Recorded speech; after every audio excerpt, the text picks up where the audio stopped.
পৃথিবীর বাম্পারে ঠাক্কা খেতে খেতে সততা মানবতার যে এগাড়ি কখন কোথায় থামবে আর ওই কিরকম বাড়িতে গিয়ে আমি যদি কিনে নিলাম তাই তো আগে ভাগে এনার্জি শরীরটাকে আমি আমার এনার্জিটা বাড়িয়ে নিই আমি আমার এনার্জিটাকে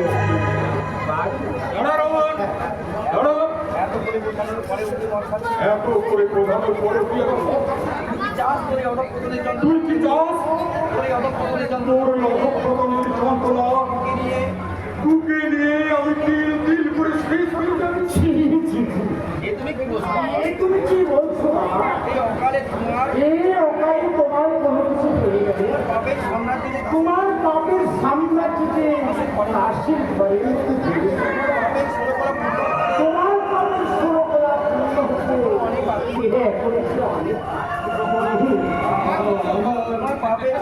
তাই তোমার পাপের বিষয় মাথায় নিয়ে আমি না হয়ে শেষ হয়ে যায়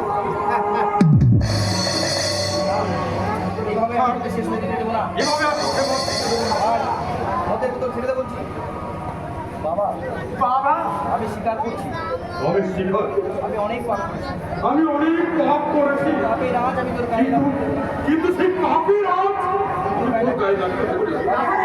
সত্যি কথা বলে পৃথিবীকে কে খুন করেছে রাহুলই তো বৌদিকে মিথ্যে কথা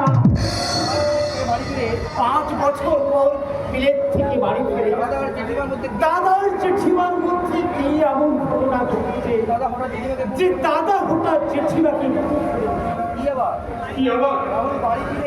রাহুল বাড়িতে ওই অসভ্য কায়া মেয়েটাকে বিয়ে করবে বলে জেদ করে বসলো আর তার মধ্যে অশান্তি এমন চরমে উঠল যে সে বৌদিকে খুন করে বসলো। আমাদের গল্প কিন্তু আসল সত্যিটা কি এতে আবার আসল অন্যতম কি আছে? বাবা আজকাল কান পাতলে তোমার কি অনেক প্রাকৃতিক আমি শুনতে পাই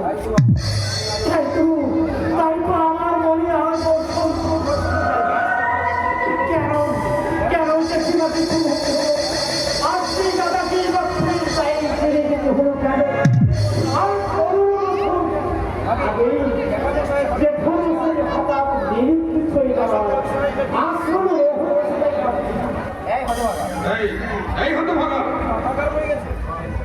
মাথা খারাপ হয়ে গেছে কোনো ঘটনার মধ্যে তুই একটা রহস্য খুঁজে বেড়াচ্ছিস। থাকলে সেটা তো 15 বছর আগে বড়বাবু নিরুদ্দেশ হয়ে গেলেন তার খোঁজ খবর না নিয়ে আপনি চুপচাপ হাত টুকিয়ে বসে রইলেন এটা রহস্য নয় হারাম না বড় দাদাবাবুকে তার মায়ের পুলিশ জেলে ঢোকালো ছাড়িয়ে আনবেন তা নয় কোথা থেকে ছাড়িয়ে নিয়ে আসবে তাকে আবার কতগুলো বিরুদ্ধে মামলায় ফাঁসাতে চাইছে এটা রহস্য নয় হারাম নয় তুই আজকাল আমাদের ফ্যামিলি নিয়ে বেশি চিন্তা করছিস না বড়বাবু যে একদিন আমাদের রাস্তা থেকে চলে বাড়িতে আমাদের পরিবারটাকে নিজের চোখে তাই তার পরিবারটাকে নিজের চোখে ধ্বংস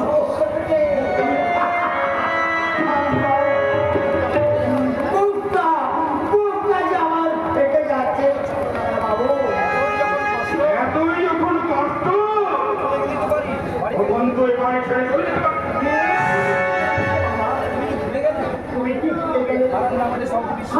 আমাদের সবচেয়ে বিশ্বস্ত না ভুলিনি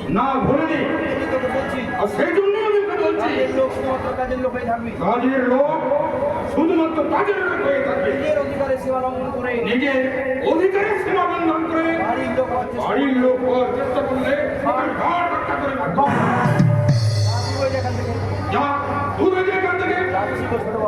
যাচ্ছি যাচ্ছি গো ছোট বাবু, এবারে কাজের লোক আমি যে বাড়ির কাজের লোক, আমার মনে ছিল এই কথাটা আমার মনে সত্যটা মনে করিয়ে দেওয়ার জন্য এই কঠিন সত্যটা মনে করিয়ে দেওয়ার জন্য আপনাকে আপনাকে অশেষ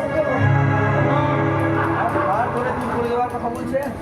আর আর ঘাট ধরে দূর করে বার করে দেওয়ার কথা বলছে আনন্দ। আপনাকে এত কষ্ট করতে হবে না তো। সে কষ্ট আর করতে হবে না গোষ্ঠ দাদাবাবু জেল থেকে ফিরলে বড় দাঁড়াও যে ফিরে ফিরলে শেষ দেখা করে তার সঙ্গে আমি শেষ দেখা করে আমি চিরদিনের মতো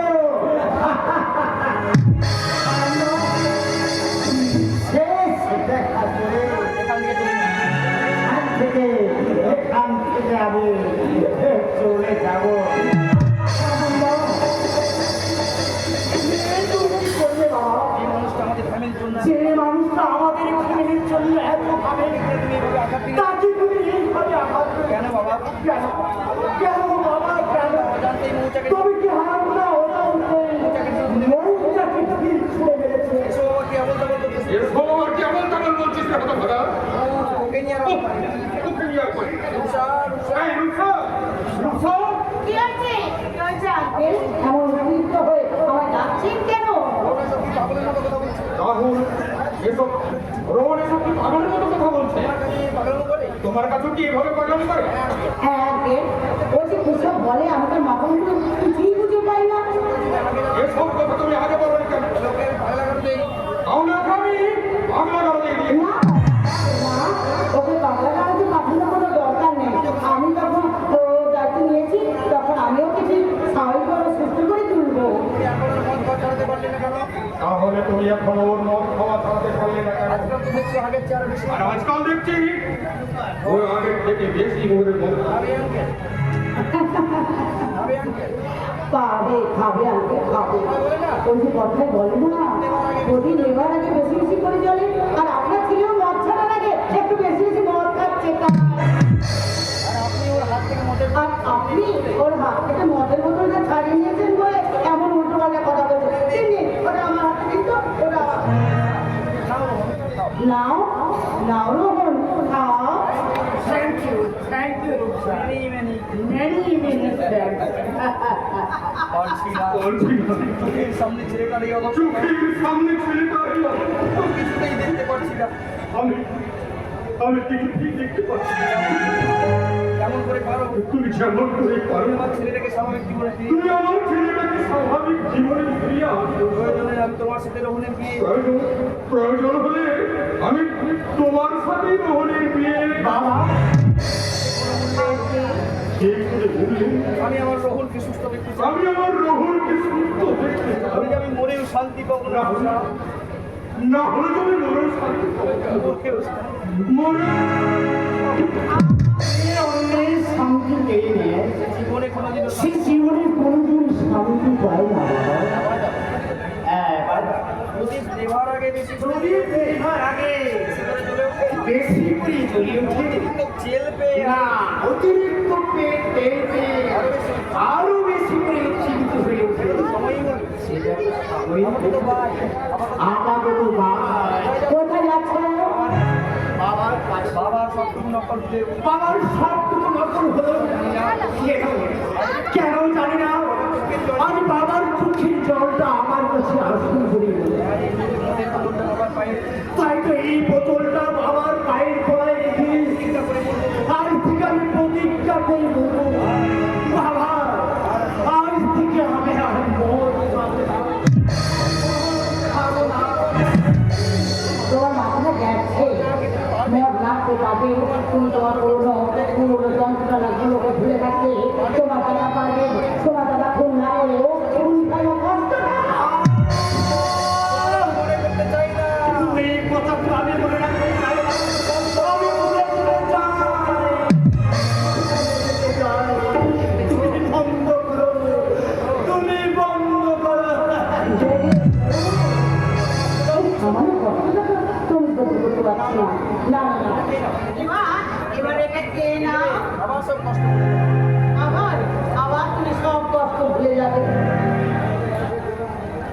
করে শুনুন। যে সমস্যার সমাধান, যে সমস্যার সমাধান আমি কোনোদিন করতে পারবো, এই সমস্যাগুলোকে ভুলে যাওয়াই ভালো। সেই সমস্যাগুলোকে ভুলে যাওয়াই ভালো। হয়তো সব কিছু ভুলতেই আর তো হয়তো সব কিছু ভুলতে আমি মদের ভোতরে ডুবে থাকতে চাই।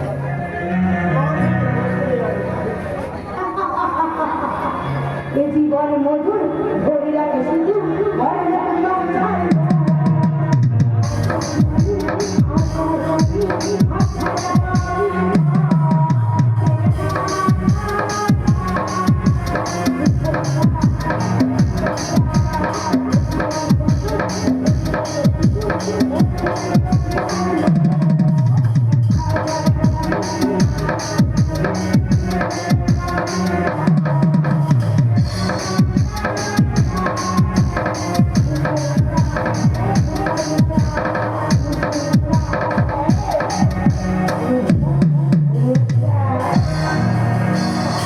शराब मत पीजिए छोटा सा, ये शराब जब मौत दांत भूलिए दे, यानी मौत को याद करिए दे, সব মত वो शराब आप मत पीजिए छोटा सा। আমাকে মত করে বারণ করে তুমি কে? আমাকে মদ থেকে বারণ করার তুমি কে? বাবা ওরে অপক্ষ প্রয়োজনে কিছুতেই মেনে নিতে পারছি না, আমার ইচ্ছে করছে দাদা হয়ে শাসন করে দাদা হয়ে শাসন করে ওর হাতে থেকে মদের বোতলটা আমি ছিনিয়ে নিই। আমি বড় অসহায়। কে তুমি? তুমি আমাকে দাদা বলে তোমার পরিচয় দিচ্ছ?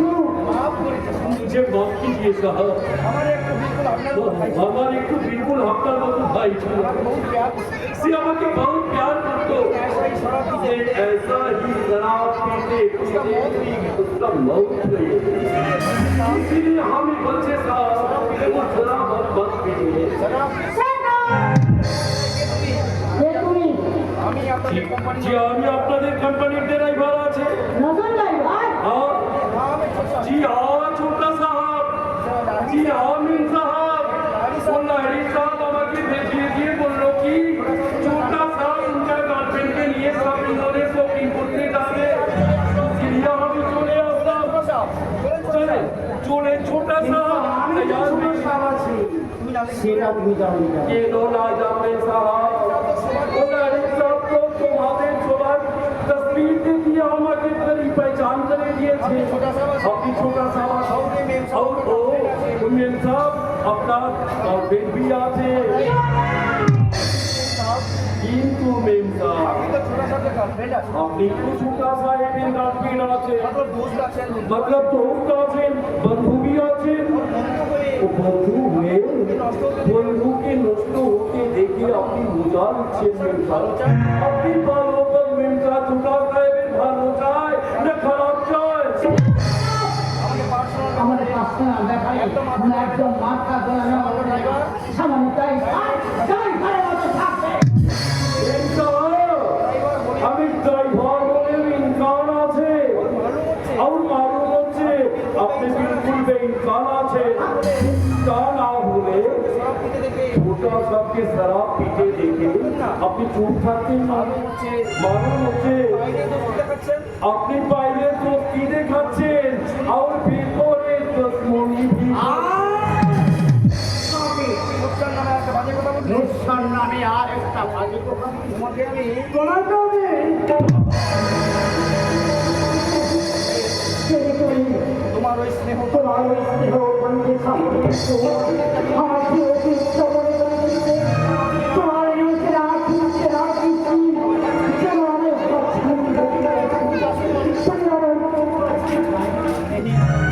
আমি কারো কোনো কাছে মানুষ আমি কারো কাছে ভালো খাওয়া আছে আমার ভাইয়ের মতো বলে আপনি আপনার ভাইয়ের বলে আপনার নাম मुझे माफ कीजिए छोटा साहब। ভাইয়ের কাছে ভাইয়ের কাছে কি দাদা কোনো কখনো দাদা কি মাপ চাইতে হয় দাদা?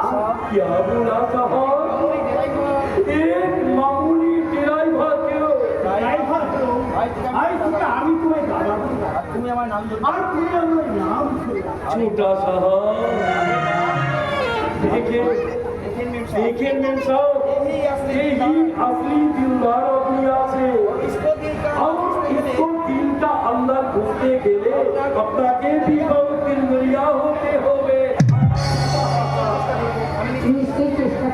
জন্যই তো আর আসছি। সেজন্যই তো তোমাকে কাছ থেকে রোহণের মতো দাদা বলে ডাকছো।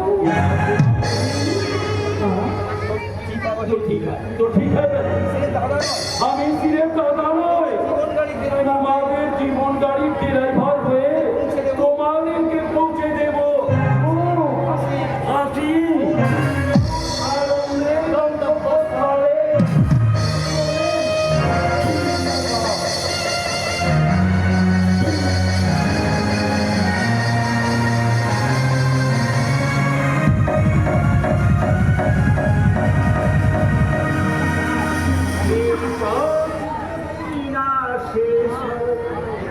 কেমন হতো তুমি বলো তো, যদি পৃথিবীটা স্বপ্নে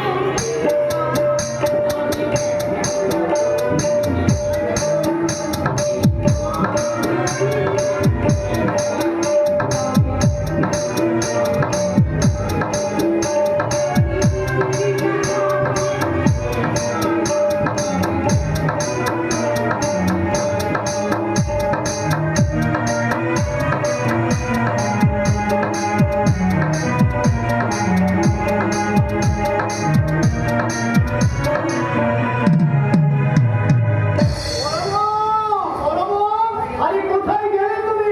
শিগগিরই এখানে এসো। বলে কি হলো? এত চিন্তা করে ডাক্তার করছে কেন? আমার কাপড়কে সঙ্গে করে নিয়ে এসেছো? না মনোবল, চাকরির কোনো খোঁজ আমি পেলাম না। কোন কোন মানে? গৌতম যেখানে গেছে ওখানে গিয়ে আমি কত জিজ্ঞাসা করলাম, স্থানীয়রা বলল গৌতম নামে এখানে কেউ কোনোদিন ছিল না। সে কি গো? তোমার কথা শুনে আমার যে পায়ে হাত পা কাঁপছে। আমার কাপড়ে কোনো খারাপ কিছু হয়ে যায়নি তো? খারাপ কিছু হয়ে গেছে মানে? শুনেছি আজকাল ওই বদমাশ লোকগুলো মেয়েগুলোকে ভুলিয়ে এনে তারা বাজারে বিক্রি করে দেয়। না, তুমি এমন কথা বলো না প্রভু। আমার চাকরির তেমন কিছু উন্নত হয়ে থাকে তাহলে নিজেকে আমি কিছুতেই ক্ষমা করতে পারবো না, কিছুতেই না। ওগো, তুমি যদি এইভাবে বিয়ে করো তাহলে আমার কাপড়ের কথা কে ভাববে? ঠিক বলেছো বলবো, এটা কান্নার সময় নয়। সত্যি কাপড়ের তেমন কিছু যদি বিচার হয়ে থাকে তাহলে কাপড়কে বাঁচাতে হবে, আর সেই সঙ্গে গৌতম দলের সেই লোকটাকে আমাকে খুঁজে রাখতে হবে। গৌতম নামের সেই লোকটা আপনাদের সামনে সশরীরে হাজির হয়ে গেল। গৌতম নিন আমার জুতো মারুন। আপনাদের বোনকে বিয়ে করে নিয়ে গিয়ে আমি তোমার বিক্রি করে দিয়েছি। এই অভিযোগে আমায় পুলিশে দিন। না না, এ আপনি কি বলছেন? আমরা তো তোমাকে পুলিশে দেবো। নিশ্চয় দেবেন বলি। আমি যদি আপনাদের সাথে প্রতারণা করি তাহলে অবশ্যই আপনারা আমাকে পুলিশে দেবেন। আর আপনারা যদি আমার সাথে প্রতারণা করেন তাহলে আমার কি করা উচিত বলতে পারেন? হ্যাঁ, আপনারা আমার সাথে প্রতারণা করেছেন। জেনে বুঝে একটা অন্তঃসত্ত্বা মেয়েকে আমার ঘরে চেপে দিয়ে আমার জীবনটাকে আপনারা শেষ করে দিয়েছেন। এখন একটু ভালোবাসা থেকে নারী সত্তাকে কিন্তু নিজের নারী সত্তাকে চেপিয়ে দেয়নি। সাজার মতো কোনো কাজ এখন করতে পারি না। তখন আমি কোনো খারাপ কাজ করতে পারি না। আরে নয় দাদা, পেরেছে। শুনুন তাহলে, গুণসজ্জা হবে, এখন খারাপ অসুস্থ হয়ে কোথাও বমি করতে থাকবে। আমি ভাবলাম হয়তো অ্যাসিডিটির কারণে বমি করছে, কিন্তু হাসপাতালে নিয়ে যেতে ডাক্তার তো অন্য কিছু ডাউট করে বসে। আর তারপরে পেটের ছবি ইউরিন করার পর ধরা পড়লো এখন 1 মাসের অন্তঃসত্ত্বা।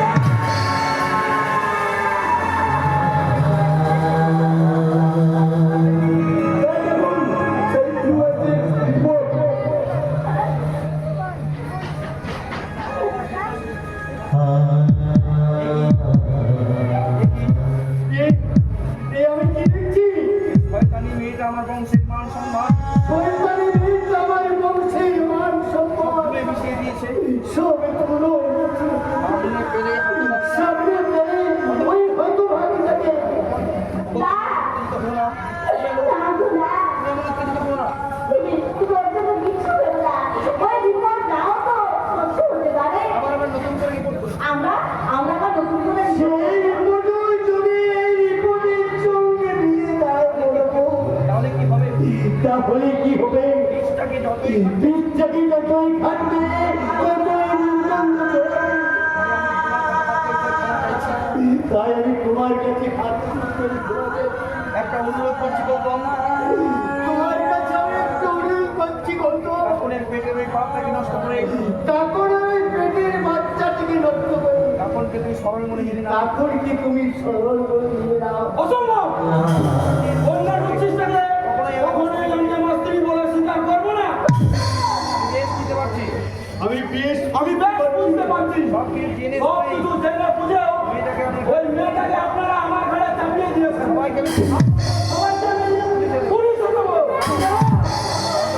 সিদ্ধান্ত নিও না ভাই, এত বড় কঠিন সিদ্ধান্ত এত বড় কঠিন সিদ্ধান্ত তুমি নিতে হয়। এখন হয়তো না বুঝেই বন্ধ তখন হয়তো না একটা ভুলের কি কোনো একটা ভুলে কি গোটা জীবন নষ্ট হয়ে যাবে। গোটা জীবনটা নষ্ট হয়ে যাবে। তাই বলছি তাই বলছি এভাবেই হোক, যেভাবেই হোক তুমি মেনে নাও। তখন কি তুমি মেনে নাও, তার জন্য তুমি আমাদের কাছে যা চাইবো আমরা তাই তোমাকে দেবো।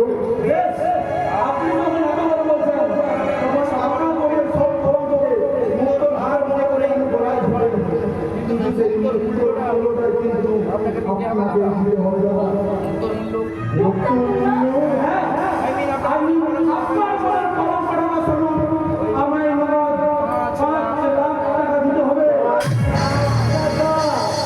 টাকাটা কিন্তু আমার 10 থেকে 15 দিনের মধ্যে চাই এতদিনে এই টাকা আমি কোথায় পাবো? একটু সহজে আমি একটু টাকা কোথায় পাবো। সেটা আমার জানার বিষয় নয় ঠিক 10 দিন পর আবার আসবো, আমি ঠিক 10 দিন পরে আবার আসবো। 10 থেকে 15 দিন পরে আবার আসবো ওই টাকা রেডি ওই টাকা নিয়ে যাবেন নয় জেলে যাওয়ার জন্য কথাটা যেন মনে থাকে গৌতম, তুমি জেনে নাও ভাই, কথা শোনো, আমার কথা শুনো। কি হলো বলবো? এ কি হলো বলবো? সংসারের কাছে আমার এই সংসার আকাশে আর কোন বিপদে কোনো ভয় করি না। কাপড়ের বিয়ে দেনা এখনো শোধ করতে পারিনি। চাকরি দিয়ে জেলায় কোনো শুরু করতে পারি এটা না। আবার এতগুলো টাকা কোথায় পাবো? তারপরে কোনো টাকা না, টাকার জন্য তোমরা দেবো না দাদা। টাকার জন্য তোমরা ভেবো না দাদা। আমি আমার অফিসে লোনের জন্য অ্যাপ্লাই করেছি, সেই লোনটা হয়ে গেলে আমি কাপড়ের সমস্ত বিয়ের দেনা শোধ করবো। এনো না, কাপড়ের বিয়ে দেনা শোধ করতে তারপরে বিয়ে করা শোধ করলেও আরো একটা যেন আমার মাথার ঘাড়ের উপর থেকে কেমন করে শোধ করবি? সেটা তো কেমন করে শোধ করবি? আবার কার কাছে আবার কার দেনা, কিসের দেনা বলবো? কিছুক্ষণ আগে গৌতম এসেছিল, নীল কিছুক্ষণ আগে গৌতম এসেছে। এই রিপোর্টটা সে দিয়ে গেছে, এই রিপোর্টটা সে নিয়ে গেছে। এটা দেখলেই সব বুঝতে পারে। এই রিপোর্টটা দেখলে তুই সব বুঝতে পারবি রে ভাই। আমি দেখি, তারপরে তোমাকে অন্তঃসত্ত্বা, কি ভুল হতে পারে না। আমি বিশ্বাস করতাম, আমি কিছুতেই বিশ্বাস করি না। আমাদের বিশ্বাস অবিশ্বাসের চেয়ে আমাদের বিশ্বাস অবিশ্বাসের চেয়ে এই রিপোর্টের মূল্য যে অনেক। ওই রিপোর্টের মূল্য যে অনেক বেশি রে ভাই। গৌতম কাপড়ের কলম খাবার জন্য ওই কাপড়ে কলম ঘোরাবার জন্য ওদের কাছে 5 লাখ টাকা ও আমাদের কাছে 5 লাখ টাকা দাবি করছে। 5 লাখ টাকা 10-15 দিনের মধ্যে আর 10-15 দিনের মধ্যে ওই টাকা দিতে না পারলে ও আমাদের পুলিশকে দেবে। 5 লাখ টাকা কোথায় কোথায় আমি পাবো 5 লাখ টাকা? আজ আমি বড় অসহায়। আচ্ছা আমি বড় অসহায় হয়ে যাচ্ছি। বড় অসহায়।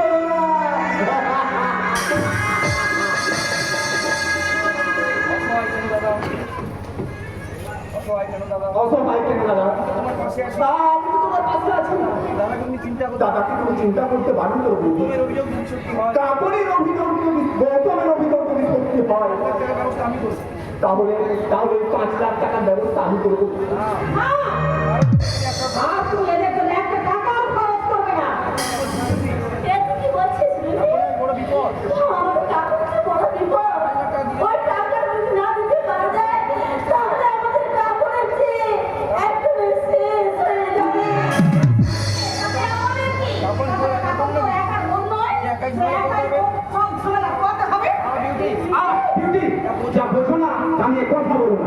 ঠিকই বুঝেছি, আমি ঠিক বুঝেছি। কিন্তু বোকা হাঁটার মতো ওটা আমার মতো তুমি কিছু না বুঝে না বুঝে এবার মাথায় কাঁঠাল ভেঙে আর খেতে তাই চাইছো। জন্য ওরা তোমার মাথায় কাঁঠাল ভেঙে খেতে চাইছে। আমার মনে হয় আমার মনে হয় সব মিথ্যে বাহানা করে আমার কাছ থেকে টাকা কেনার প্রকল্প করছে। টাকা ঢেলে নেওয়া সত্যি এনেছে। আমি তো স্পষ্ট বলে দিলাম বলে দিলাম ওদের আর ঘর মানে একটা টাকা দিয়ে আমি 9-6 তোমাকে করতে দেব না।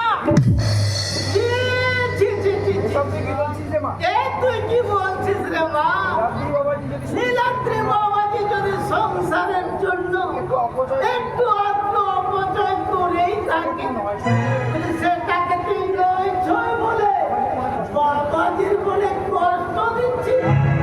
না না না না, এটা তুই একদম ঠিক করিস রে। বাবা তুমি আমি ওরম আমি হলাম বাঁকাবাজি, আমি মাকে হয়ে চলছি।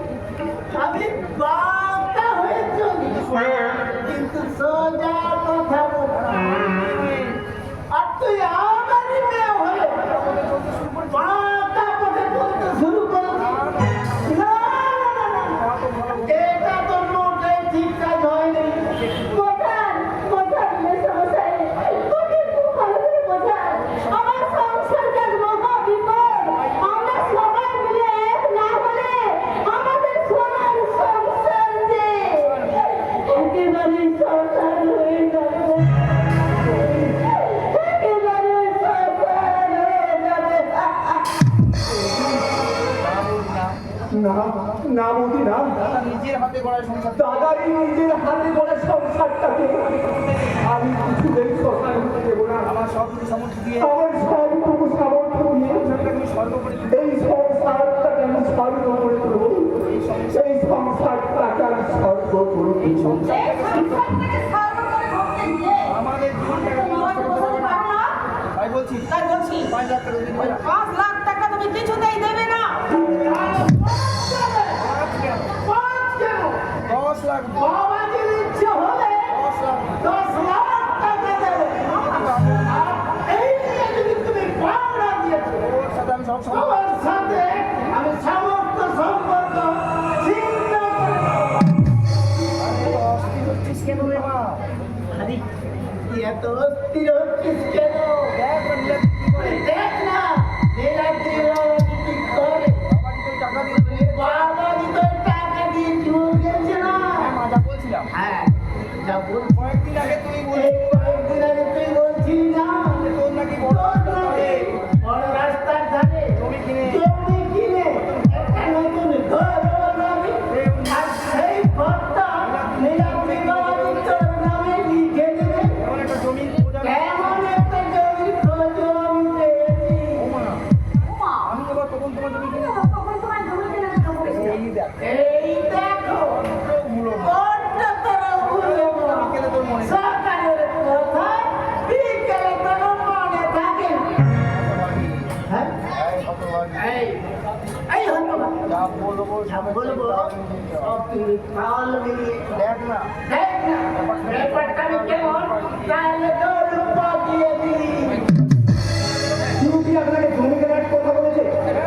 হ্যাঁ, আমি বলেছিলাম তো, আমার অনেক দিনের স্বপ্ন ওই বড় রাস্তার ধারে আমার নামে একটা মস্ত বড় বাড়ি হবে। বাড়ি করে হবে বাড়িটা পরে হবে তো, আগে তোরা জমিটা কিনে নে। অসম্ভব। জমি কেনার করে পরিকল্পনা এখন জমি কেনার কোনো আমার পরিকল্পনা নেই নেই, কিন্তু পরিকল্পনাটা করে ফেলো বাবাজি। 35 জমি মাত্র 5 লাখ টাকা দাম। আর আমি জমি নিজে গিয়ে দেখে এসেছি। আর ওই জমিটা তুমি আমার মেয়েকে কিনে দাও বাবা। হ্যাঁ, বাড়িটা পরে বানিও। আপনার কি মাথা খারাপ আপনার কি মাথা খারাপ হয়ে গেছে? এত টাকা এই মুহূর্তে এত টাকা আমি কোথায় পাবো? কি বাবাজি সে কি বাবাজি? বোনকে সুখী করার জন্য তুমি 5 লাখ টাকা দিতে পারবে। আর বউকে খুশি করার জন্য তুমি 5 লাখ টাকা দিতে পারবে না। মোট কথা হলো আমার মোট কথা হলো কাপড়ের কলঙ্ক থাকতে কলঙ্ক থাকতে তুমি যদি 5 লাখ টাকা খরচ করো, আমাকেও 5 লাখ টাকা তাহলে দিতে আমাকেও 5 লাখ টাকা দিয়ে তোমাকে জমি কিনে দিতে হবে। কাপড়ের জীবন বড় না। কাপড়ের জীবন বড় সমস্যা। এই মেয়ে পেটে বাচ্চা যে নিয়ে মেয়েকে বাচ্চা নেই, বিয়ে দিতে বসে, তা মরে যাওয়াই ভালো। মরে যাওয়াই ভালো। তাহলে তো তোমারই আগে মরা উচিত ছিল।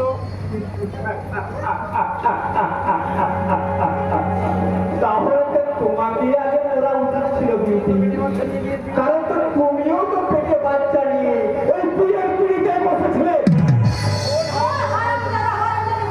প্রমাণ দিতে পারবে?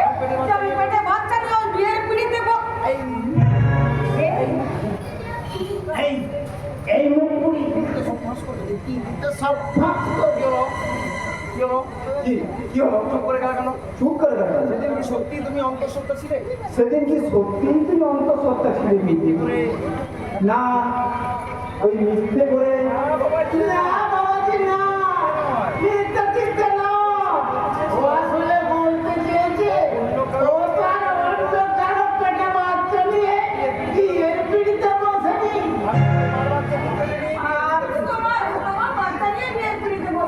আর বাচ্চা পেটে আছে, কার বাচ্চা পেটে আছে সেটা তো সময়ই বলবে। শুধু অপেক্ষা করে আমি শুধু অপেক্ষা করছি কবে তোমার বাচ্চা হয়ে কবে তোমার ওই বাচ্চাটা জন্মাবে। DNA test করে আর ওই বাচ্চাটা ডিএনএ টেস্ট করলে বোঝা যাবে যে বাচ্চাটা কার। কেউ না জানলেও কেউ না জানলেও ভালো করেই আমি তো ভালো করে জানি পেটের বাচ্চাটা আমার নয়। যে ওই পেটের বাচ্চাটা আমার নয়।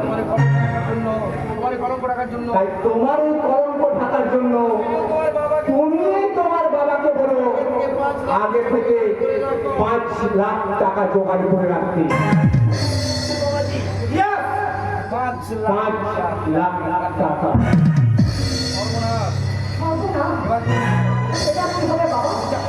আমার চালকে বেচার করে চালকে বেচার করে